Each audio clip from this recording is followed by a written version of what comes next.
right, folks, back on the Bossman show. One of the best coaches in the FCS, Montana State. Bobcats on. Brent Vigen here with me. 12 wins back years, doing big things out there in Bossman. Coach, good to see you, man. Good to talk to you again once more. Yeah, great to be on with you. I love your enthusiasm, and I can't wait to chop it up a little bit here. Yes, indeed. Coach, I'm asking you, man, can you believe it's been going to your third season already here in Montana State, and how much you've had success early in your first 2 years there going into year three? Yeah, time does fly. I knew getting this job back in 21 that there were high expectations, and those expectations were warranted. And to have the 2 years we've had, it's a testament to our players. We have we have a lot of talent, but we have a lot of guys that are invested the right way. They work tremendously hard. They play for one another, and then our coaching staff. Has done an excellent job. We've had a little turnover like you do at this level, but we've had real good continuity of just how we want to do things. Our guys understand, how we want to work on a day-to-day, and then, what our offense to look like, what our defense to look like, what our special teams to look like, and just play as hard as possible. And, we've found ways to win some close ones. And at this level, at the end of the year, they don't care how pretty they are. Do you win or not, and you win or lose? And our guys, that internal fight that they have is something that you can't take for granted. So yeah, it's been an enjoyable couple seasons, and we're looking to continue to climb.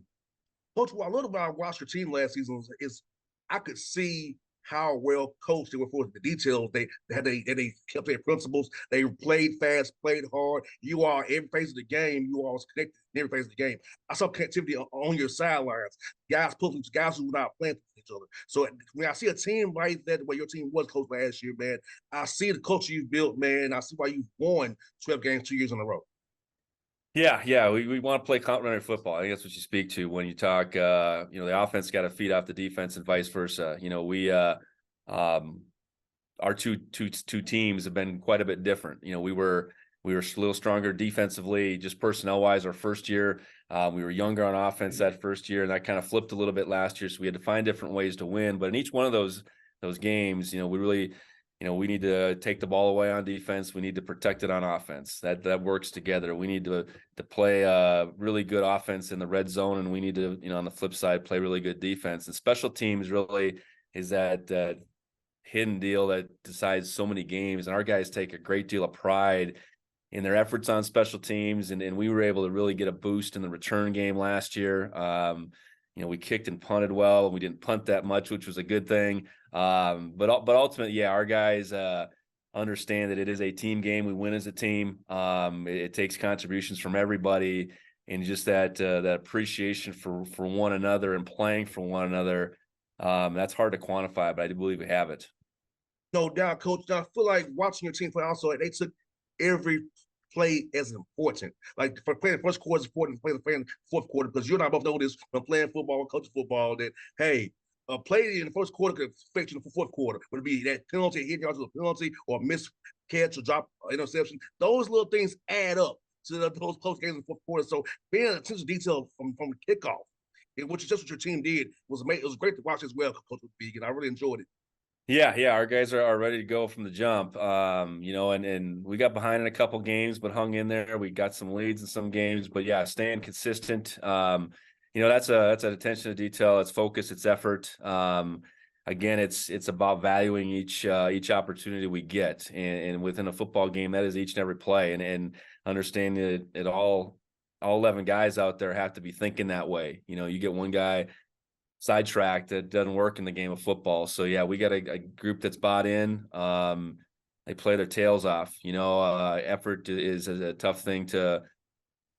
Talent without effort is no good. And I think we got the best of both worlds. We got talented guys that play really hard. So we need more of that as we move forward. But I do appreciate your thoughts on how you see our team playing. And Coach Vigen, let me ask you for this summer workouts here, which it's been year 3. How about you have them focus on just guys getting better at their position groups rather than trying to coach culture or coach install borders, helping them get better, whether they are stronger and faster as well as you go into this season coming up here in the fall camp starting here real soon? Yeah, it really evolves each summer. Each summer you hear the The groundwork has been laid a little bit more. The returning players, can teach those processes a little bit more and more. I know with the rule changes, our coaches have been able to be more involved, with the players in the summer the last couple of years. I do think that skill development that you speak to is more present than team building, those type of things, even though we still have, we don't want to lose sight that that's still part of the deal. But yeah, we got a team, I think that, is focused on what can they do individually to get better so that we raise the team up. And that's getting bigger and stronger. That's getting better at the, individual techniques that each position requires, and they're after it. And, while still continuing to move this culture along the right way. 100% coach. The Magic Kids coach, you have a lot of guys from Montana on your roster, which I love. Right there in Bozeman, too. Right there. So how important was it to make sure you keep local guys to Bozeman and in the Montana State region there with you guys? Because I feel like that gets fans more excited as well. Easy to come see your family member play, support the Bobcats even more. Yeah, it's paramount. Our foundation has to be built with guys from our state, and guys from our community. We do have a lot of players from Bozeman. The two high school programs here played in the state semifinals. Obviously one advanced to the championship game. So the high school football is good here. If we can get as many of those guys and as many guys from the, across our state, that needs to be your foundation. A lot of good football players in this state, for one, but a lot of guys that play multiple sports that can develop. I think that's a big piece to it. And then you spoke to it. I mean, we need our fans from all over the state of Montana to feel like they're part of it. And if you have someone from your community that's on the Bobcats, it's that much more likely that you're gonna follow us. Our support is amazing. Each and every Saturday, it's a raucous environment here. Bobcat Stadium, in large part because we do have that investment. Our fans are invested in our players. Our players understand how important it is to wear Montana State across their chest and represent all our great fans. And I read an article that was posted online where you all sold out season tickets for the first time ever in Bobcat history, which speaks to, like you said, the community, being a part of what you're doing. So talk about that, how important it was to see that happen for the first time in Bobcat history, that you all sold out season tickets for all the fans for games at Bobcat Stadium. We want it to be our Saturday is a place that people don't want to miss, and that's what it's become. Whether it's the in-game environment or the pre-game environment, the tailgating. Having college game day here to show that to the country was awesome last fall. Because college football really matters here in the state of Montana. Bobcat football is, we're at the highest level. We have no NFL teams, no pro sports here. So our two colleges here that play at the FCS level are it, and we want to be on the right side of that coin, obviously. And our fans are super passionate. Not only do they show up, but they create an environment that's very hard for our opponents to play in. And the fact that we're already sold out as far as the season tickets go, and shoot, they're even talking about selling standing room season tickets. I've never heard of that before, but the more the merrier. Get them here loud early, and just keep making it. It's just an incredible environment for our guys to play in.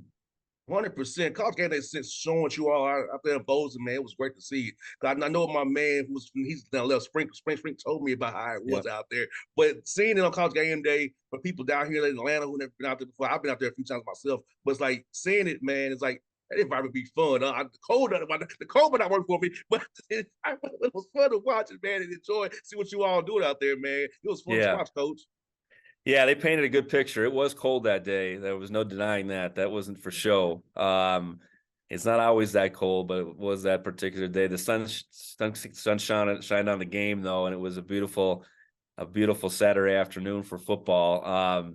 But yeah, our state, the football really does matter, and we have an amazing rivalry in state here with the University of Montana that goes back and has tons and tons of history. So for our college football nation, for college football fans across the United States to learn more about it on that Saturday, but then to get the visual of Bozeman and our area, what a neat day that was. What an amazing opportunity for our university and Bossman and Montana that they provided. And, I couldn't have wrote it up much better. College game day was here.